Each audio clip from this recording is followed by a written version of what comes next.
इस मूवी की शुरुआत में रामा नाम का एक आर्मी सोल्जर आज एक मिशन पर जाने की तैयारी कर रहा था। थोड़ी देर तैयारी करने के बाद वो अपनी प्रेग्नेंट वाइफ के पास पहुंचा, जहां पर वो उससे अपना ख्याल रखने को कहकर अपने फादर से ये वादा करने लगा कि आज वो अपने साथ अपने भाई को भी लेकर आएगा। जिसके बाद रामा रेडी होकर अपनी टीम के साथ एक वैन में बैठकर वहां से निकल गया।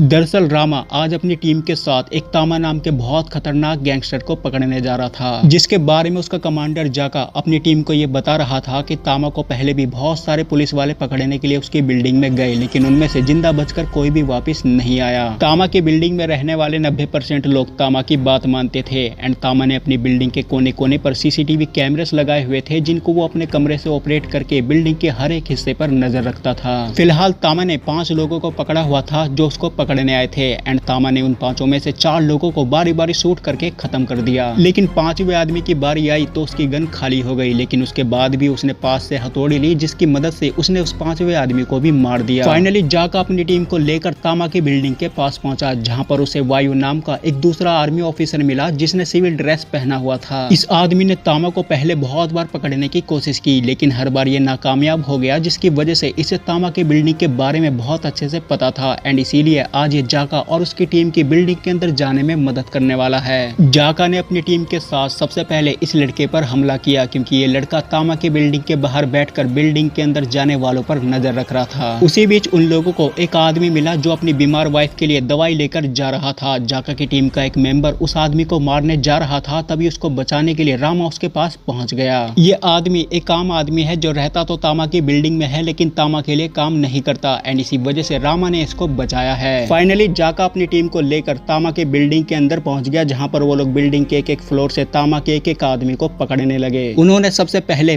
फ्लोर से एक आदमी को पकड़ा, जिसके बाद दूसरे, तीसरे और चौथे फ्लोर से हर एक आदमी को पकड़ लिया। लेकिन 5वें फ्लोर पर पहुंचते ही उन लोगों को एक लड़का दिखाई दिया जिसको जाका पकड़ना चाहता था, लेकिन वो लड़का उन लोगों को देखकर वहां से भागने लगा। लेकिन उसी बीच वायु ने गोली चला दी, लेकिन जब तक वो गोली उस लड़के को लगती, वो लड़का इन लोगों की इन्फॉर्मेशन अपने एक दोस्त को दे चुका था, जिसके बाद उस लड़के को गोली लगी और वो मर गया। जाका अपनी टीम के साथ उस दूसरे वाले लड़के को भी पकड़ने की कोशिश कर रहा था, लेकिन वो लड़का अपने पास में लगे एक स्पीकर के जरिए उन लोगों की इन्फॉर्मेशन आगे तक पहुंचा देता है। वायु ने वहां पर गोली चला दिया था, साथ ही उस लड़के ने उन लोगों की इन्फॉर्मेशन स्पीकर के जरिए आगे पहुंचा दिया था, जिसकी वजह से तामा को उन लोगों के बारे में पता चल गया था। जिसके बाद तामा ने अपने 2 स्नाइपर को उन लोगों के बारे में बता दिया था, जिसके बाद वो दोनों स्नाइपर एक कमरे के अंदर बैठकर उन लोगों को एक एक करके मारने लगे। उन दोनों ने थोड़ी ही देर में बिल्डिंग के अंदर मौजूद जाका के बहुत सारे सोल्जर्स को मार दिया। साथ ही उन दोनों ने जाका के बाहर खड़ी वैन के अंदर मौजूद 2 लोगों को भी मार दिया, जिसका साफ मतलब था कि अगर जाका बैकअप भी बुलाना चाहे तब भी वो बैकअप नहीं बुला सकता। इधर तामा के पास एक मैड डॉग नाम का फाइटर आया, जिससे तामा ने उन सभी सोल्जर्स को मारने का ऑर्डर दे दिया। उसके वहां से जाते ही तामा माइक के जरिए अपनी बिल्डिंग के अंदर मौजूद सभी लोगों को उन सोल्जर्स की इन्फॉर्मेशन देते हुए ये कहने लगा कि अगर वो सभी सोल्जर्स मारे जाते हैं तो तामा अपने बिल्डिंग के अंदर मौजूद सभी लोगों का किराया माफ कर देगा। ये सुनने के बाद बिल्डिंग के अंदर मौजूद एक एक आदमी उन सोल्जर्स को मारने के लिए उन्हें ढूंढने लगा। उसी बीच तामा ने बिल्डिंग की लाइट को काट दिया ताकि वो लोग चाहकर भी वहां से बाहर ना जा पाए। जाका अपनी टीम के साथ जहां पर मौजूद था वहीं पर बैठ गया। उसने बाहर अपने वैन के अंदर मौजूद 2 लोगों को भी कॉल किया, लेकिन उसका कॉल नहीं लगा, क्योंकि तामा ने वहां के नेटवर्क भी बंद कर दिए थे। एंड तभी अचानक से तामा के लोगों ने जाका की टीम पर फायरिंग शुरू कर दी, जिसमें जाका के काफी सारे सोल्जर्स मारे गए। एंड उसी बीच एंडी नाम का यह आदमी तामा के पास पहुंचा। वहां पर पहले से मैड डॉग मौजूद था, जिसके कहने पर फिलहाल बाहर फायरिंग चल रही थी।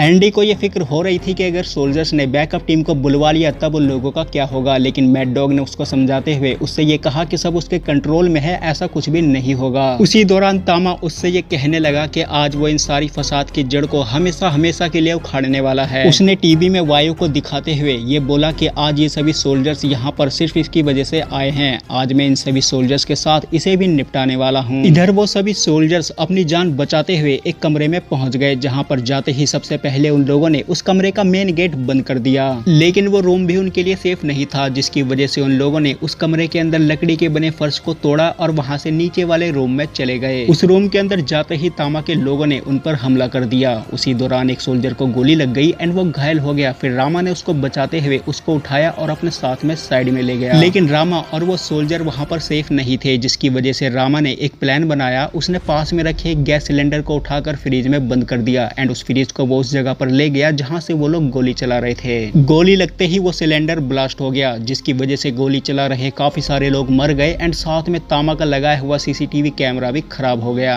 जिसके बाद तामा ने मैड डॉग और एंडी को भी उन लोगों को मारने वहां से भेज दिया। इधर रामा उस घायल सोल्जर के साथ ऊपर वाले रूम में वापस चला गया, लेकिन अभी तक जाका और वायु उसी रूम में मौजूद थे। रामा अपने साथ उस घायल सोल्जर को लेकर वहां से जा रहा था, तभी तामा के बहुत सारे लोगों ने उस पर हमला कर दिया। थोड़ी ही देर में रामा ने उन सभी के साथ फाइट करके उन सभी को मार दिया, जिसके बाद उसने उस घायल सोल्जर को उठाया और अपने साथ लेकर पास के एक रूम में चला गया। वो रूम किसी और का नहीं बल्कि उसी आदमी का था जिस आदमी को मूवी की शुरुआत में रामा ने अपने लोगों से बचाया था। रामा ने उस आदमी की मदद की थी, इसी वजह से उस आदमी ने भी रामा की मदद की। उसने रामा और उस घायल सोल्जर को अपने कमरे के अंदर बने वॉल के पीछे छुपा दिया। थोड़ी ही देर में रामा की तलाश करते हुए तामा का ये आदमी भी वहां पर पहुंच गया और वहां पर जाते ही उस आदमी के ना चाहते हुए भी वो अपनी तलवार को उस वॉल के अंदर घुसाने लगा, क्योंकि उसको ऐसा लग रहा था कि रामा यहीं कहीं छुपा होगा। थोड़ी देर तक रामा को ढूंढने के बाद जब रामा उस आदमी को नहीं मिला तो वो आदमी अपने लोगों के साथ वहां से चला गया, जिसके वहां से जाते ही रामा वहां से बाहर आया और बाहर आते ही सबसे पहले उसने उस घायल सोल्जर के पेट में लगे गोली को बाहर निकाला। थोड़ी देर बाद रामा अकेले ही उस रूम से निकलकर अपने बाकी साथियों को ढूंढ रहा था। उसी बीच तामा के इस आदमी ने दोबारा से अपने लोगों के साथ रामा के ऊपर हमला कर दिया।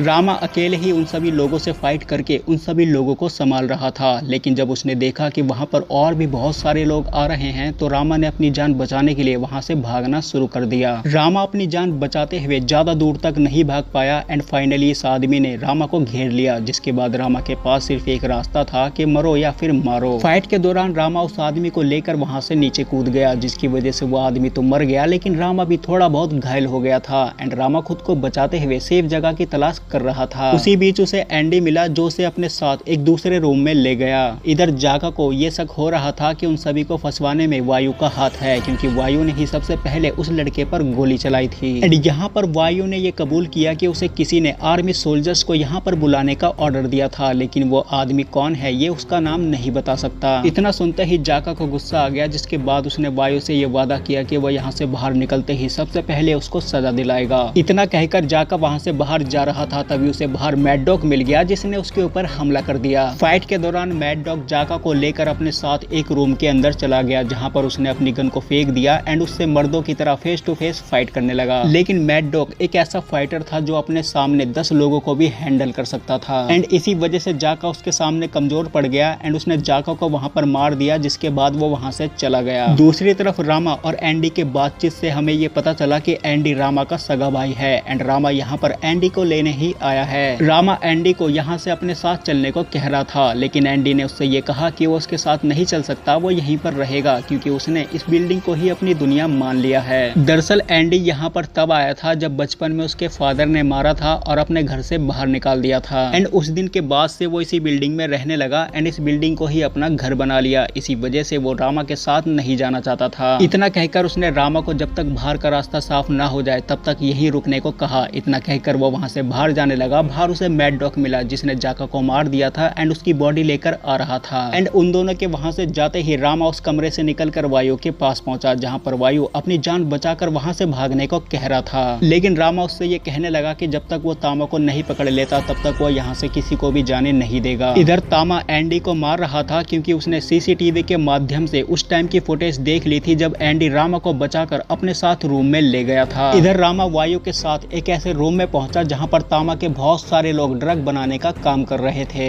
रामा वहां पर उन सभी के साथ फाइट करके उन सभी को मारकर वहां से बाहर जा रहा था, तभी उसे एक कमरे के अंदर अपना भाई एंडी दिखाई दिया। रामा ने जैसे उस कमरे में जाकर देखा तो मैड डॉग ने उसके भाई को बांधा हुआ था और उसे बहुत बुरी तरह मार रहा था एंड मैड डॉग ने जैसे ही रामा को देखा तो उसने खुद ही उसके भाई को खोल दिया, जिसके बाद उसने उन दोनों को अपने साथ ओपन चैलेंज देते हुए फाइट करने को कहा। जिसके बाद रामा और एंडी उसके साथ फाइट करने लगे एंड फाइट के दौरान मैड डॉग ने उन दोनों को बहुत बुरी तरह मारा। उसी बीच वायु एक गन लेकर तामा के पास पहुंच गया था, जहां पर वो तामा से सरेंडर करने को कह रहा था। इधर फाइट के दौरान रामा और एंडी पूरी तरह घायल हो गए थे। तभी एंडी ने अपने पास ट्यूबलाइट के एक टुकड़े को देखा, जिसको उसने उठाया और सीधा मैड डॉग के गर्दन पर मार दिया। लेकिन उसके बाद भी मैड डॉग अभी तक जिंदा था, जिसके बाद उसको मारने के लिए बाकी का काम रामा ने कर दिया। जिसके बाद रामा अपने भाई के साथ तामा के पास जा रहा था, तभी उसने देखा कि वायु ने तामा को पकड़ा था और अपने साथ लेकर जा रहा था। वायु अकेले ही तामा को पकड़कर वहां से ले जाना चाहता था, क्योंकि वो सरकार से मेडल और प्रमोशन चाहता था, जिसकी वजह से उसने रामा को साइड करने के लिए उसके ऊपर गोली चला दी। लेकिन तभी तामा ने वायु को यह बताया कि वो बहुत जल्द जेल से छूट जाएगा, क्योंकि ऊपर के अधिकारी उसके साथ मिले हुए हैं। ये सुनते ही वायु ने खुद ही तामा को गोली मार दिया, जिसके बाद वो अपनी भी जान लेने जा रहा था, लेकिन तब तक उसकी गन खाली हो चुकी थी। जिसके बाद रामा ने वायु को पकड़ा और अपने भाई की मदद लेकर उस बिल्डिंग से बाहर चला गया। वो अपने भाई को भी अपने साथ ले जाना चाहता था, लेकिन उसके भाई ने उससे ये वादा किया कि वो बहुत जल्द यहाँ से बाहर आ जाएगा। एंड यहाँ पर ये मूवी खत्म हो जाती है। तो दोस्तों आज की वीडियो में सिर्फ इतना ही। मैं मिलूंगा आपको नई वीडियो में नए टॉपिक के साथ। तब तक के लिए धन्यवाद।